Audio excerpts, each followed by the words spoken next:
juice. And yes, nakakatakam naman talaga kasi grabe, may kita mo talaga sa iyong harapan na 100% totoo at fresh dragon fruit kung nilalagay nila. Sa totoo lang, bawat higop ko ay mayroong dragon fruit akong namumuya at nalalasahan. Sobrang galing. At ayun, marami nga din daw bumibili ng kanilang dragon fruit juice dahil mas nakakamura daw yung mga tao dito. For only 25 pesos kasi ay maaari nila itong matikman at kung malaki naman ay 50 pesos ang halaga nito. When it comes to taste, masasabi ko na nasarapan po talaga ako. Very milky dahil sa gatas at very subtle yung sweetness dahil sa dragon fruit. Kung first time nyo nga makakatikim neto, baka manibago kayo dahil medyo exotic ang kanyang lasa. Sobrang kakaiba kasi ng kanyang texture sa mga prutas na madalas nating natitikman.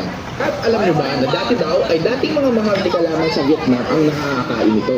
Sobrang yaman kasi nito sa antioxidants at pinaniniwala ang mabisa kontra sa diabetes.